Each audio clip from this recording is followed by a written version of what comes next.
ರಾಜ್ಯ ಸರ್ಕಾರಕ್ಕೆ ಏನು ಬೊಕ್ಕಸಕ್ಕೆ ನಷ್ಟ ಆಗ್ತಿದೆ ಅಂತೇಳಿ ಚರ್ಚೆ ಆಗ್ತಾ ಇದೆ. ಮೊದಲೇ ನಮಗೆ GST ಹಣನ ನಮಗೆ ಬರಬೇಕಾದ ಹಣನೇ ಕೊಡ್ತಾ ಇಲ್ಲ. ಇನ್ನು ಹೆಚ್ಚಿಗೆ ಬರಬೇಕಾದ್ರೆ ಅವ್ರ ರೀತಿ ನಿರೀಕ್ಷೆ ಮಾಡಲಿಕ್ಕೆ ನಮಗೇನು ಸಾಧ್ಯ ಇಲ್ಲ.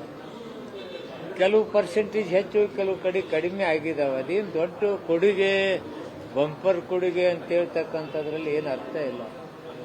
ಯಾವುದೋ ಒಂದನ್ನು ಹೆಚ್ಚು ಮಾಡೋದು, ಯಾವುದೋ ಒಂದು ಕಡಿಮೆ ಮಾಡೋದ್ರ ಮೂಲಕ ಕೇಂದ್ರ ಸರ್ಕಾರದವರು ಏನು ಕೆಲವು ಬಂಪರ್ ಕೊಟ್ಬಿಟ್ರು ಅಂತಕ್ಕಂಥದ್ದು ಹೇಳ್ತಕ್ಕಂಥದ್ದು ಸರಿಯಾದಲ್ಲ. ಮೊದಲೇ ಆ GST ಹಾಕಿದ್ದೇ ತಪ್ಪು. ಹಾಲ್ ಮೇಲೆ ಹಾಕಿನೇ, ಮೊಸರು ಮೇಲೆ ಹಾಕಿದ್ನೆ ಅಂತಕ್ಕಂಥದ್ದನ್ನು ಮಾಡಿ ಈಗ ಅದನ್ನು ತೆಗೆದೀವಿ ಬಂಪರ್ ಕೊಟ್ಟಿವಿ ಅಂತಕ್ಕಂಥ ಹೇಳಿಕೆಗಳು ಬಹಳ ಹಾಸ್ಯಾಸ್ಪದ ಹೇಳಿಕೆಗಳು. ಇಂಥ ಹೇಳಿಕೆಗಳಿಂದ ಜನರು ಮರಳಾಗೋದಿಲ್ಲ ಅಂತಕ್ಕಂಥ ಭಾವನೆ ನಮ್ದು.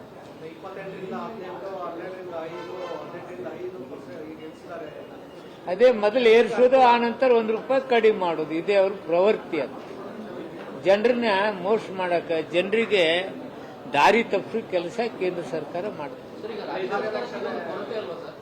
ರಾಜ್ಯ ಸರ್ಕಾರ ಕೊಡ್ಬೇಕಾದ ಹಣನೇ ಕೊಡ್ತಾ ಇಲ್ಲ. ನೀವು ಕೊರತೆ ಏನು ಲೆಕ್ಕ ಹಾಕುದಿಲ್ಲ ಇವ್ರ ಹತ್ತಿರ.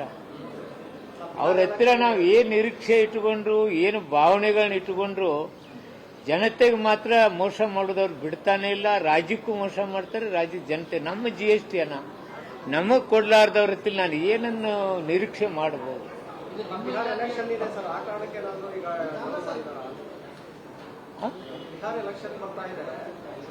ಅವರು ಏನೇನೋ ಗಿಮಿಕ್ಸ್ಗಳು ಇರ್ತವೆ. ಮುಂಜಾನೆ ಎದ್ದ ಕೂಡಲೇ ಧರ್ಮ, ದೇವರು, ಅಲ್ಲಿ ಕಲ್ಲು ಬಿತ್ತು, ಇಲ್ಲಿ ಮುಳ್ಳು ಬಿತ್ತು. ಅವ್ರು ಯಾವತ್ತೂ ಅಭಿವೃದ್ಧಿ ಇಂಥ ಯುವಕರಿಗೆ ಮಾಡಿದೀವಿ, ದೇಶಕ್ಕಾಗಿ ಇಂಥ ಅಭಿವೃದ್ಧಿ ಡ್ಯಾಮ್ ಕಟ್ಟಿದೀವಿ ಅಂತ ಮಾತ್ರ ನಾವು ಎಲ್ಲಿ ನೋಡೋದು. ಮುಂಜಾನೆ ಎದ್ದ ಕೂಡಲೇ ಯಾರ ಮೈನಾರಿಟಿಯನ್ನ ಅಟ್ಯಾಕ್ ಮಾಡೋದು, ಯಾವುದೋ ಒಂದು ಗುಡಿ ಅಟ್ಯಾಕ್ ಮಾಡೋದು. ಇವರು ಮುಂಜಾನೆ ನೋಡಿ ನೋಡಿ ನೋಡಿ ನೋಡಿ ಜನಕ್ಕೆ ಇವರ ಆಟ ಬಯಲು ಆಗಿಬಿಟ್ಟಿದೆ. ಇವರು ಮಾತ್ರ ಇನ್ನೂ ಕಂಟಿನ್ಯೂ ನಡೆಸಿ ನೋಡು. ನಾನು ನಿಮ್ ಜೊತೆ ಮಾತಾಡ್ತೀನಿ. GST ಇಲ್ಲಲ್ಲ ನಮ್ದು. ನೀವೇನು ಅದ್ರ ಬಗ್ಗೆ ತಲೆ ಕೆಡಿಸ್ಕೋಬೇಡಿ. GST ಲಾಭನೂ ಇಲ್ಲ. ಹೋರಾಟ ಜೋರಾಗಿದೆ ಸರ್. ಎಲ್ಲರೂ ಡಿಮಾಂಡ್ ಮಾಡ್ತಕ್ಕಂಥದ್ದು ಏನು ತಪ್ಪಲ್ಲ. ಅವ್ರ ಬೇಡಿಕೆಗಳನ್ನ ಬೇಡ್ತಾರೆ, ಸರ್ಕಾರ ಪರಿಶೀಲನೆ ಮಾಡುತ್ತೆ. ಸರ್, ಭೋವಿ ನಿಗಮದ ಅಧ್ಯಕ್ಷರ ಮೇಲೆ ಕಮಿಷನ್ ಆರೋಪ ಬಂದಿತ್ತು.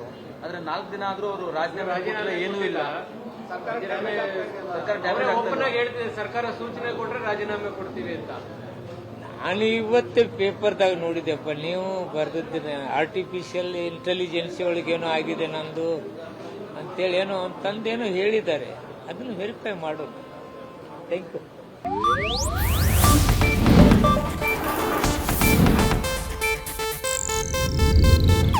ಇದು ಏಷ್ಯಾನೆಟ್ ನ್ಯೂಸ್ ನೆಟ್ವರ್ಕ್ ಪ್ರಸ್ತುತಿ.